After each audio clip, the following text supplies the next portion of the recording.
বিএনপির বিরুদ্ধে ষড়যন্ত্র করছে বিভিন্ন মহল। অপপ্রচারের বিরুদ্ধে সজাগ থাকতে বললেন তারেক রহমান।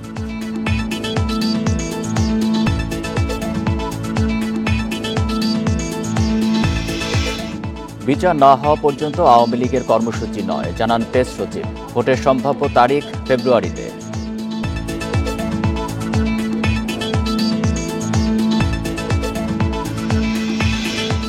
নির্ধারিত সময়ের মধ্যে নির্বাচন দেওয়ার আহ্বান। রাজনৈতিক সংস্কার ছাড়া অর্থনীতির সংস্কার হবে না, বলছে সিপিডি।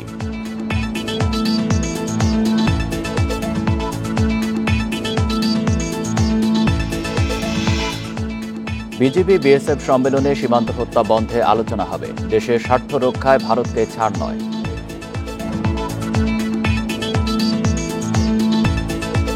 স্বাগত সংবাদ সন্ধ্যায়, আপনাদের সাথে আছি আমি আলী আশরাফ। শুনছিলেন শিরোনাম, যাচ্ছি পুরো খবরে। সামনের পথ মোটেও মসৃণ নয়। নানা দিক থেকে নানাভাবে ষড়যন্ত্র চলছে বলে মন্তব্য করেছেন বিএনপির ভারপ্রাপ্ত চেয়ারম্যান তারেক রহমান। ষড়যন্ত্র মোকাবিলায় শুধু দলের ভেতরে নয়, আন্দোলনে থাকা সব দলের সাথে ঐক্য ধরে রাখারও আহ্বান জানান তিনি। বুধবার যশোর, ঝিনাইদহ এবং নড়াইল জেলার কর্মশালায় লন্ডন থেকে ভার্চুয়ালি যুক্ত হয়ে তিনি একথা বলেন।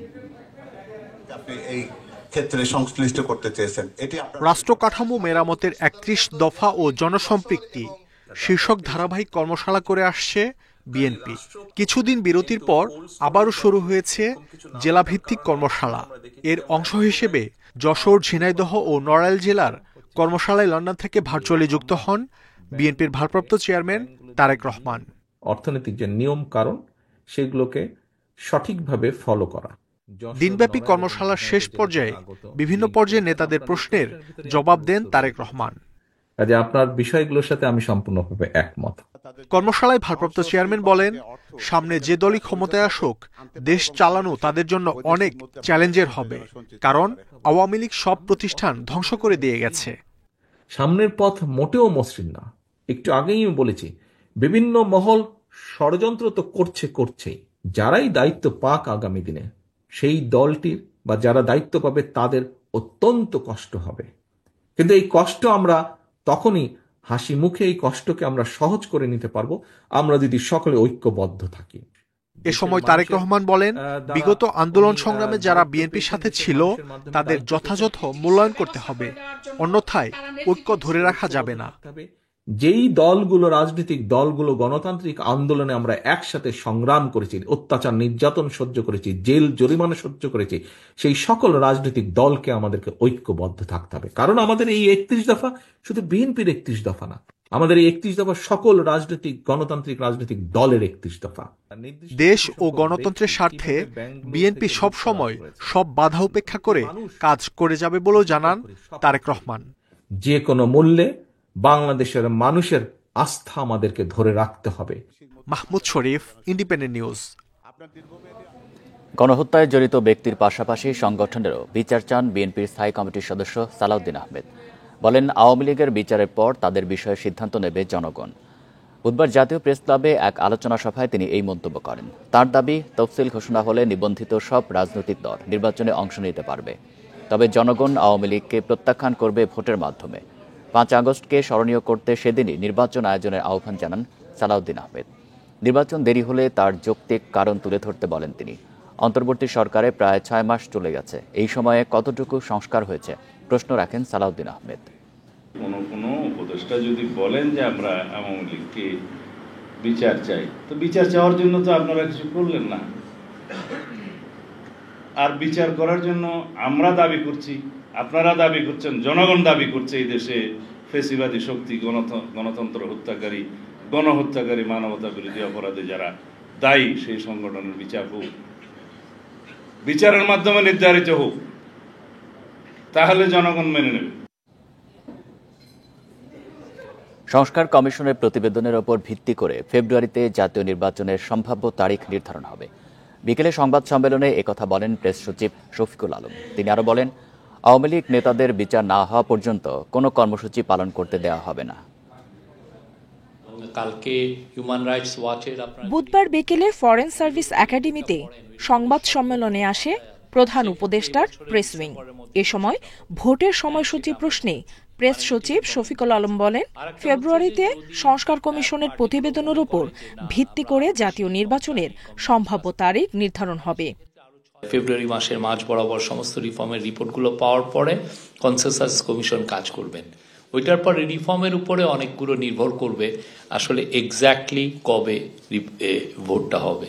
আমরা দুটো ডেট দিয়েছি, একটা হচ্ছে যে যদি কম রিফর্ম হয় সেক্ষেত্রে এই বছরের ডিসেম্বরের মধ্যে ইলেকশনটা হবে, আর একটা হচ্ছে যে যদি পার্টিগুলো মনে করে যে না আমরা আরো বেশি রিফর্ম চাই গভর্নমেন্টের কাছ থেকে, তাহলে সেক্ষেত্রে আরো 6 মাস এটা এক্সটেন্ড করা যেতে পারে। এ সময় আওয়ামী লীগের কর্মসূচি ঘোষণা প্রসঙ্গে কঠোর বার্তা দেন প্রেস সচিব। বলেন, ক্ষমা না চাওয়া পর্যন্ত কোনো কর্মসূচি করতে পারবে না দলটি। বাংলাদেশে যতদিন না তারা ক্ষমা চাচ্ছে, যতদিন না তাদের এই লিডারশিপকে ট্রায়ালের মধ্যে আনা হচ্ছে এবং তাদের সাবমিট টু জাস্টিস, এবং তাদের যতদিন না তাদের অ্যাকাউন্টেবিলিটির মধ্যে আসছে ততদিন তাদের কোনো প্রোটেস্ট করার আসলে করতে দেওয়া হবে না। মঙ্গলবার রাতে ফেসবুক পেজে আওয়ামী লীগ ফেব্রুয়ারি মাসে বেশ কিছু কর্মসূচি ঘোষণার পর দেশকে সহিংসতার দিকে নেয়ার চেষ্টা প্রতিরোধের হুঁশিয়ারি দেন প্রেস সচিব। নুরসেলিনা শিউলি, ইন্ডিপেন্ডেন্ট নিউজ, ঢাকা। নির্ধারিত সময়ের মধ্যে দ্রুত সুষ্ঠু নির্বাচন চায় বেসরকারি গবেষণা প্রতিষ্ঠান সিপিডি। সংস্থাটির মতে এর মাধ্যমে দেশের অর্থনীতি ও বিনিয়োগে অনিশ্চয়তা কেটে যাবে। বুধবার রাজধানীর সিপিডি কার্যালয়ে এক মিডিয়া ব্রিফিংয়ে আরও বলা হয়, রাজনৈতিক সংস্কার ছাড়া অর্থনৈতিক সংস্কার সম্ভব নয়। অন্তর্বর্তী সরকার কর্মসংস্থান বাড়াতে পারেনি বলেও মনে করে সংস্থাটি। অন্তর্বর্তীকালীন সরকারের ক্ষমতা গ্রহণের পর মূলধনী যন্ত্রপাতির আমদানি বিগত অর্থবছরের তুলনায় ধারাবাহিকভাবে কমেছে। বিশেষ করে আগস্ট মাসে মূলধনী পণ্যের আমদানি প্রায় ৩১% কমে যায়। চলমান চ্যালেঞ্জের পাশাপাশি রাজনৈতিক স্থিতিশীলতা নিয়ে নতুন অনিশ্চয়তা ব্যবসা ও বিনিয়োগের জন্য জটিল হয়েছে। বাংলাদেশের অর্থনীতির সংকট ও প্রত্যাশা নিয়ে এক ব্রিফিংয়ে সিপিডি জানায়, রাজনৈতিক সংস্কার ছাড়া অর্থনৈতিক সংস্কার সম্ভব নয়। নির্বাচনের পরিবেশটা যত দ্রুত সৃষ্টি করা যায় তত তাড়াতাড়ি ভাবে একটা সুষ্ঠু নির্বাচন করা সম্ভব। তো এটাকে দীর্ঘায়িত করার কোনো কারণ নয়। আমার মনে হয় যে টাইমলাইনটা দেওয়া হয়েছে ডিসেম্বর 2025 থেকে জুন 2026-এর মধ্যে, এই টাইমলাইনের মধ্যেই নির্বাচন হয়ে যাওয়াটা আসলে জরুরি। আমাদের রাজনৈতিক সংস্কারও করতে হবে, অর্থনৈতিক সংস্কারও করতে হবে। কেবলমাত্র ইলেকটোরাল সংস্কার দিয়ে রাজনৈতিক সংস্কার হবে না। তো পার্টির ভিতর যে সংস্কার, সেখানে যে গণতন্ত্রায়ন, সেগুলোও কিন্তু একটা প্রক্রিয়ার মধ্যে হতে হবে।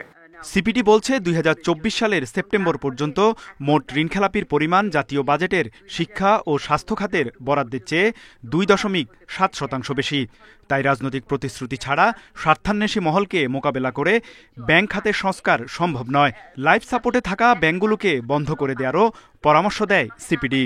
চাঁদাবাজি, মজুতদারি, অযৌক্তিক মূল্য নির্ধারণের মতো অনিয়ম, এগুলো মোকাবেলা করা সম্ভব হয়নি সেখানে সরকার, তেমন যার কারণে সরকার বিভিন্ন পণ্যের দাম কমাতে পারছে না। আগের কর্তৃত্ববাদী সরকার একটি অকার্যকর অর্থনীতি রেখে গেছে। অন্তর্বর্তীকালীন সরকারও চাঁদাবাজি, অযৌক্তিক মূল্য নির্ধারণের মতো অনিয়ম মোকাবেলায় উল্লেখযোগ্য কোনো পদক্ষেপ নিতে পারেনি। পাশাপাশি বিদ্যুৎ ও জ্বালানি খাতের ঋণের দুষ্টচক্র থেকে মুক্তি পেতে কার্যকর পরিকল্পনা গ্রহণের পরামর্শ প্রতিষ্ঠানটির। তৌহিদ রানা, ইন্ডিপেন্ডেন্ট নিউজ, ঢাকা। আসন্ন বিজিবি বিএসএফ মহাপরিচালক পর্যায়ে সীমান্ত সম্মেলনে ভারতের সাথে বিভিন্ন অসম চুক্তি সংশোধন বা বাতিলের বিষয়ে আলোচনা হবে বলে জানিয়েছেন স্বরাষ্ট্র উপদেষ্টা জাহাঙ্গীর আলম চৌধুরী। সম্মেলনের মূল আলোচ্য বিষয় হবে সীমান্ত হত্যা বন্ধ, বলেন তিনি। দুপুরে সচিবালয়ে আগামী 17 থেকে 20 ফেব্রুয়ারি সীমান্ত সম্মেলন নিয়ে প্রস্তুতিমূলক সভা শেষে এসব জানান উপদেষ্টা। ভারতের নয়াদিল্লিতে আগামী 17 থেকে 21 ফেব্রুয়ারি অনুষ্ঠিত হবে বিজিবি বিএসএফ মহাপরিচালক পর্যায়ের সীমান্ত সম্মেলন। বুধবার স্বরাষ্ট্র উপদেষ্টার সাথে সচিবালয়ে এ নিয়ে বৈঠকে বসেন বর্ডার গার্ড বাংলাদেশ বিজিবি কর্মকর্তারা। বৈঠক শেষে উপদেষ্টা জানান, যেকোনো মূল্যে সীমান্ত হত্যা বন্ধ করতে হবে, এটিই হবে এবারের বাংলাদেশ ভারত সীমান্ত সম্মেলনের মূল এজেন্ডা। ভারতীয় নাগরিকরা বিএসএফ এবং অন্যান্য যারা যে আমাদের যে সীমান্তে যে হত্যা করছে, ওটা যেভাবে হোক তাদের বন্ধ করতে হবে। ঢাকা দিল্লির মধ্যে অসম চুক্তি বাতিল বা সংশোধন নিয়ে আলোচনার কথা জানান উপদেষ্টা। সীমান্তে স্থাপনা নির্মাণের বিষয়টিও ভারতের সঙ্গে বৈঠকে তোলা হবে বলেন তিনি। এই পর্যন্ত প্রায় তাদের সাথে 4টা চুক্তি হয়েছে। তো 2010 সালে যে একটা চুক্তি হয়েছে, ওই চুক্তিটার ভিতরেই একটুখানি বড় ধরনের একটু সমস্যা দেখা দিচ্ছে। দেশের স্বার্থ রক্ষায় ভারতকে কোনো ধরনের ছাড় দেয়া হবে না বলে স্পষ্ট জানান বিজিবির মহাপরিচালক। এই চাঁপাইনবাবগঞ্জ আঙ্গরপোতা দহগ্রামের one of the main agenda, border killing one of the main agenda, অন্যান্য রিভার ডিসপিউট যেগুলো ওরা এখন ডিমার্কেশন করছে না, ওগুলো মেইন এজেন্ডা। মোট কথা আমরা ওই যেটা বললেন কোনো ছাড় হবে না। বাংলাদেশ ও ভারতের মধ্যে পারস্পরিক আস্থা বৃদ্ধির বিষয়টিও এবারের আলোচনায় থাকবে। এবারের সীমান্ত সম্মেলনে বিজিবি ছাড়াও সংশ্লিষ্ট বিভিন্ন মন্ত্রণালয় ও সংস্থার প্রতিনিধিরা অংশ নেবেন। Mahmuda Moumita, independent news. শুক্রবার ফজর নামাজের পর আমবায়নের মধ্য দিয়ে শুরু হচ্ছে এবারের বিশ্ব ইজতেমার প্রথম পর্ব। এবারের ইজতেমা হবে 3 ধাপে। এরই মধ্যে ইজতেমা ময়দানে সব ধরনের প্রস্তুতি সম্পন্ন করার পাশাপাশি নেওয়া হয়েছে বাড়তি নিরাপত্তা ব্যবস্থা। 30 জানুয়ারি মাওলানা জুবায়ের অনুসারীদের অংশগ্রহণে শুরু হচ্ছে বিশ্ব ইজতেমার প্রথম পর্ব। এতে ঢাকার একাংশ সহ 41 জেলার মুসল্লিরা অংশ নেবেন। এরই মধ্যে আসতে শুরু করেছেন মুসল্লিরা। বিদেশিদের জন্য জায়গা নির্ধারণ করা হয়েছে মূল ময়দানের পশ্চিমে। ইজতেমায় অংশ নিতে পেরে খুশি তারা। মারামারির কোনো উদ্দেশ্য না বা এই ধরনের কোনো উদ্দেশ্য নিয়ে আসেন, একমাত্র আল্লাহ তাআলা সন্তুষ্টির জন্য আসা। আমরা ইজতেমায় এসেছি। এখানকার মুসল্লিরা আমাদের ভাইয়ের মতো। এদেশের ধর্মীয় সংস্কৃতি দেখে আমরা মুগ্ধ। ইজতেমায়ে সবচেয়ে অনেক ফায়দা ইনশাআল্লাহ। আয়োজন নির্বিঘ্ন করতে প্রস্তুতি নেয়ার পাশাপাশি মুসল্লিদের সুবিধায় পানি, বিদ্যুৎ, পয় নিষ্কাশন সহ সব ধরনের ব্যবস্থা নেওয়া হয়েছে।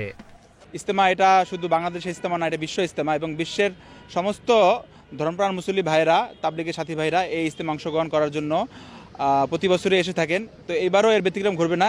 প্রায় 9000 টয়লেট, এই 9000 টয়লেট আমরা ইনশাআল্লাহ সবগুলোই চালু আছে, সচল আছে, মানুষ ব্যবহার করতে পারবে। তারা তাদের ইতমানানের সাথে আমি আশা করি যে তারা তাদের যে প্রয়োজন যে সেটা পূরণ করতে পারবে। সেই সাথে 254 কোটি গোসলখানা আছে। এবারের ইজতেমা ঘিরে নিরাপত্তা আগের তুলনায় বাড়ানো হয়েছে বলে জানিয়েছে পুলিশ। কোনো গণ্ডগোল যাতে না হয়, আমরা স্থানীয় লিডারকে নিয়ে এখানে বসেছিলাম, আপনাদেরকে ডেকেছিলাম, সকলে আমরা সম্মতি হয়েছে আমরা ইজতেমাটি কীভাবে সুন্দর করে দুইটি দলকে মুখোমুখি থেকে আমরা কীভাবে সরিয়ে রাখতে পারি। প্রথম ধাপে 31 জানুয়ারি থেকে 2 ফেব্রুয়ারি এবং 3 থেকে 5 ফেব্রুয়ারি অংশ নিচ্ছেন জুবায়ের পন্থীরা।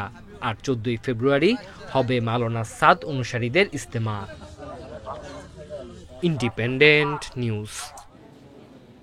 ভারত ও মিয়ানমার থেকে 37,000 টন চাল চট্টগ্রাম বন্দরে এসেছে। ভারত থেকে 15,000 টন ও মিয়ানমার থেকে 22,000 টন চাল নিয়ে 2টি জাহাজ চট্টগ্রাম বন্দরে পৌঁছেছে। বুধবার খাদ্য মন্ত্রণালয়ের এক সংবাদ বিজ্ঞপ্তিতে এই তথ্য জানানো হয়। এতে বলা হয়, G2G ভিত্তিতে মিয়ানমার থেকে আতপ চাল ও খোলা দরপত্রের মাধ্যমে ভারত থেকে সেদ্ধ চাল নিয়ে জাহাজ দুটি চট্টগ্রাম বন্দরে পৌঁছেছে। চাল দ্রুত খালাসের জন্য প্রয়োজনীয় ব্যবস্থা নেওয়া হয়েছে বলেও বিজ্ঞপ্তিতে জানানো হয়। মন্ত্রণালয় জানিয়েছে, সরকার G2G ও খোলা দরপত্রের মাধ্যমে যে পরিমাণ চাল আমদানির সিদ্ধান্ত নিয়েছে সেগুলো পর্যায়ক্রমে দেশে আসছে। দাম যেন স্থিতিশীল থাকে সেজন্য আরও চাল আমদানি করা হবে বলে জানান কর্মকর্তারা। এ ছিল সংবাদ সন্ধ্যায়। ইন্ডিপেন্ডেন্ট টেলিভিশনের সব খবরের আরও বিস্তারিত জানতে চোখ রাখুন ফেসবুক, এক্স এবং ইউটিউবে। ধন্যবাদ সবাইকে।